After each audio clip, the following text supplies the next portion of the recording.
Hello student, now we will discuss moving target detector. This is an example of moving target indicator process where it takes an advantage of digital techniques in order to produce improved detection of moving targets in clutter.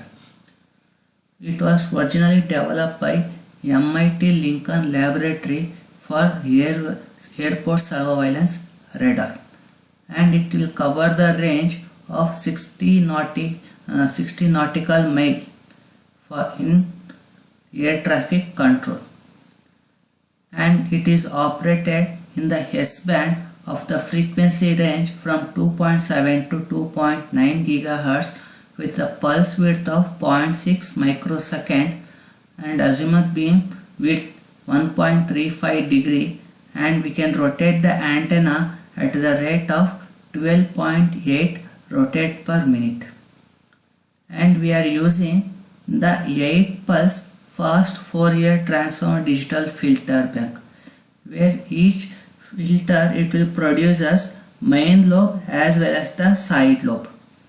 So whatever the filter produces main lobe, that contains the information of the echo signal of the moving target, and side lobe that gives the information of the clutter signal. Clutter signal is nothing but unwanted signal that is going to add with the echo signal of the moving target. And here we are using alternate pulse repetition frequency in order to eliminate the blind speed and also to unmask aircraft echoes from weather clutter. What do you mean by alternate pulse repetition frequency? I will discuss in the next slide. Okay, and here we are implementing the adaptive threshold. Adaptive threshold is nothing but where we are going to use the stationary in order to remove the stationary clutter as well as the moving clutter. We are going to use the adaptive threshold here, and along with that we are using the clutter map in order to detect the target with zero radial velocity. Zero radial velocity means when the radar signal is transmitted perpendicular to a moving target, the theta becomes 90. So the angle between the moving target as well as the radar signal, we call that as theta. Whenever the theta becomes 90, we know that the radial velocity Vr is equal to V into cos theta. So if I substitute theta is equal to 90, so Vr is equal to V into cos 90. So the radial velocity becomes 0. That we call that as a zero radial velocity. In order to detect the moving target with respect to the perpendicular of the radar signal, that we call that as a zero radial velocity, we are going to use clutter map concept. And next is centroiding of multiple reports from same target for more accurate location. So we are capturing more number of reports from that moving target in order to find out where is my moving target present in the space. So the centroiding means it will accumulate the parameter like range, the amplitude of the echo signal, the PRF values. So all these parameter we going to accumulate and will get more accurate values in order to detect the moving target in the radar. So this is the block diagram of the moving target detector. Here, as we know, 3 pulse canceller. The 3 pulse canceller is nothing but 2 delay line canceller. Here the input of the moving target indicator that gives in phase and quadrature phase signal, that we are going to feed to a 3 pulse canceller.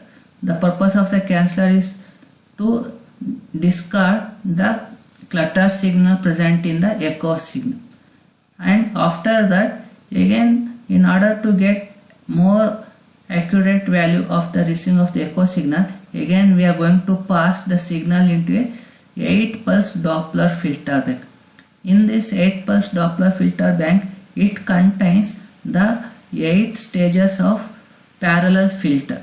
8 stages of parallel filter, it is connected one under the another, and it will produce us the output of each filter as main lobe as well as the side lobe. The main lobe indicates the information of the echo signal of the moving target, and side lobe indicates that is the clutter signal. And whatever the output of all the 8 filters, we are getting the weighting and magnitude of all output filter we are calculated here. And next is the same in phase and quadrature phase we will give to the zero velocity filter. Zero velocity filter is nothing but, so the radar signal, it is transmitted perpendicular to your moving target. So theta becomes 90. So here in the previous sessions, moving target indicator, it is very difficult to achieve and it will ignore the zero velocity filter because it is not calculated the zero velocity in the moving target indicator.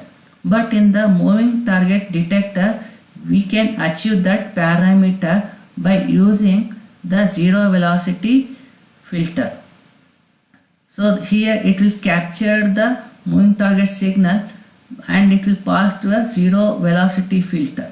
After that, it will pass to a magnitude in order to find out the magnitude value of the zero velocity filter, and it will give to the clutter map.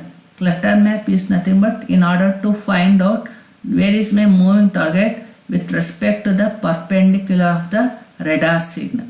So that clutter map, it gives the information of the moving target that is in the clutter map here. That value it is going to store in the digital memory here. And what the output of the clutter map as well as the magnitude and weighting of the Doppler we will give to the thresholding here. The thresholding is nothing but adaptive thresholding. So here adaptive thresholding is, it will calculate whether it will adapt either to remove the stationary clutter or it can remove the moving clutter. Example for the moving clutter is rain here. So here, based on the clutter present in the echo signal, the threshold, it will act as an adaptive threshold and it will eliminate the almost clutter present in the echo signal, and it will produce us the echo signal of the moving target.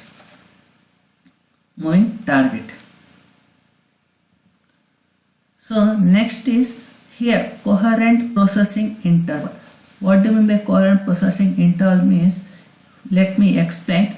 From the radar, it will transmit 10 pulses at the one frequency, and after that the next 10 pulses it will transmitted by radar for different frequency. So let me explain the coherent processing interval. So first is the first radar, it will transmit 10 pulses. After that pulses hitting to a moving target and it will receive by the radar. Whenever the radar it receives that 10 pulses, that we call that as a coherent processing interval. Because why we are using the coherent processing interval? Because in order to remove the blind speed here. Let me take one more example. If I transmit 10 pulses of 1 microsecond period, and for the next 10 pulses I have to change that period as a 2 microsecond, because whenever I keep on change the period of the pulses, I can easily eliminate the blind speed, because blind speed is nothing but it will elimination of the clutters present in the echo signal. Whenever we are using different pulse frequency, so at that time it will receive the different echo signal. Those echo signal we call that as a coherent processing interval. Based on that we can easily eliminate the blind speed present in the echo signal. And as we seen the filter bank in the previous slide, we seen that there is a 8 filters. The filter, it is implemented by using a concept called first Fourier transform, and the frequency response of each filter it has given as sin x by x, and the gap between the main lobe and the side lobe, the gap between the main lobe and side lobe, it is given in terms of 13.2 decibels from the peak. That is the gap between the main lobe and the side lobe, because side lobe indicates that is the clutter and main lobe indicates that is the information of the echo signal. And how it will calculate, as we said, there is a 8 filters. So let me explain. Let me take 3 filters among the 8 filters. A is the output of the first filter, B is the output of the second filter, and C is the output of the third filter. So if I want to find out the weighted output of the second filter, that is B, it is given by B minus A by 4 plus C by 4, where A is the output of the first filter and C is the output of the third filter. So it is subtracted from the output of the B. It is in order to find out the weighted output for the second filter. If I want to find out the weighted output of the third filter, I have to perform C minus B by 4 plus D by 4. So in order to get the weighted output of the third filter, because we are using 8 stages of the filter here. So using that concept, we are going to find weighted output of the filter here. And next is clutter map. The clutter map, why we are using, because in the previous, that is moving target indicator processor, it will eliminate the stationary clutter. Stationary clutter means it will not able to calculate the moving target with respect to the perpendicular of the radar signal. So at that time we cannot able to find out where is my moving target with respect to radar signal that is perpendicular, and that is the drawback of your moving target indicator. By using that concept, we implemented that concept called clutter map here. In the clutter map that is implemented in the moving target detector, based on that it can easily find out the moving target with respect to the radar signal that is perpendicular. So VR is equal to V into cos 90. So based on that we can find out the moving target whenever the radar signal is transmitted perpendicular to your moving target. So that is the advantage. Using that advantage we plot the clutter map here, and with the aid of the clutter map, that magnitude we are going to store in the digital memory. As shown in the previous slide, the clutter map we are going to store in the digital memory here. And again here we are using the zero velocity filter, because in the MTI moving target indicator it is very difficult to find out where is my moving target, that is called zero velocity. So in the clutter map we achieved that zero velocity. That is what zero velocity filter, in order to find out the radar signal it is transmitted perpendicular to a moving target. So it is re-established in order to produce the clutter map. The clutter map is nothing but we need to find out the radar moving target, that is signal is transmitted by the radar at an angle of 90 degree. So that is what we call that as a clutter map. By using with the help of zero velocity filter we are finding here. And next is the both output of the filter and output of the clutter map, we are going to give input to your adaptive threshold. The adaptive threshold, it is allowed to detection of moving target based on the stationary clutter or moving clutter. Stationary clutter is nothing but either obstacle or buildings or mountain, whatever we call that as a stationary clutter. Moving clutter is nothing but rain, birds, all that are example of your moving clutter here. So the threshold, it can easily adopt based on the clutter present in the moving of the echo signal. Sorry. And next is here one more concept is unmasking moving targets in the moving clutter. Here we are using the concept called the coherent processing interval. The coherent process, using that concept we have to make it out unmasking of the moving target here. So let me explain by taking some example here. Here this is the output of all the 8 filters here. That is the number, it will represent the filter number here, and this is whatever the waveform it indicates the main lobe of each and every filter here. And next is here this one indicates the output of the one filter, and with respect to this is the main lobe here, and this is the output of the second filter, this is the number of the second filter, and this is the output of the second filter, so and so on. So here PRF1, here as I told we are using the concept called coherent processing interval. Let me take as example here first PRF, that is pulse repetitive frequency. It is transmitted as a 0.1 microsecond from the radar. Whenever it receives the signal from the moving target, that signal we call that as a CPI, coherent processing interval here.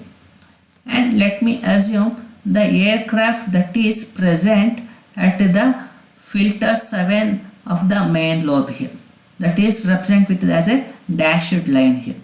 Similarly, again I am going to transmit the next 10 pulse with the PRT, pulse repetition period of 0.2 microsecond. Again for different PRT, again I am receiving the same signal, that is called CPI, coherent processing interval here, from all the 8 filters, and at that time that dashed line, that is indicates this is the moving target, that is aircraft present at the output of the 8 filter here. At the same instant what happens, I am receiving the rain signal, that is rain clutter signal. So what happens, this rain clutter signal, if it is overlap with the output of the 8 filter, what will happen, it is very difficult to identify moving target in the space. So but in this, whenever this rain clutter it is going to overlap with this output of the 8 waveform, then we will not able to identify moving target here. So in order to avoid that one, that we are using different pulse repetition frequency for 10 pulses. So in the first waveform, the rain clutter it will not overlap. Whenever it is not overlap, so that I can easily identify where is my moving target present in the space, so atmosphere. So in order to overcome that, we are using the unmasking moving target in the moving clutter. Even though if the clutter, this is moving clutter, as I told, moving clutter is nothing but it is rain. This is rain may be overlap with the output of the 8 filter. What happens if it is overlap? I am unable to detect my moving target here. So if the same, in the first waveform, I can easily identify where is my moving target. That is what we call that as unmasking moving targets. Even whenever we keep on change the different pulse repetition interval, the moving target it becomes overlap with the output of the filter. So whenever it overlap with the different output of the filter, we can easily identify where is my moving target present in the atmosphere. And next is the post processor centroid. The output of the moving target detector processor was a hit report. As I told, whenever we are going to collect all the information, it contains some of the parameter called azimuth. Azimuth is nothing but in order to rotate the antenna of the radar, and the range is nothing but the distance between the radar and the moving target, and similarly the amplitude of the target of the echo signal. And filter number is nothing but, as it told, we have 8 filters. So in which is what is the filter number here? and along with the pulse repetition frequency. Why we are using pulse repetition frequency? For first 10 pulses, if I use 0.1 microsecond, the next 10 pulses I will change the period of 0.2 microsecond in order to avoid the blind speed or clutter signal present. So that is what we are going to use different period for different pulse frequency. So all these parameter we are going to process and group put together that it is appear to originate from the same target. Nothing but all the parameters we are grouped together and we perform the processing operation in order to identify where is my moving target present in the atmosphere. That is what we call that as a post-processor centroiding here. And next is the next concept is generation of moving target detector. That is second generation moving target detector, third generation moving target detector. It indicates it is a higher version of the previous version of the moving target detector. Here different parameter they implemented, so that's why we call that as a second generation MTD as well as the third generation moving target detector. So this is about your third module, and it completes your third module. Thank you.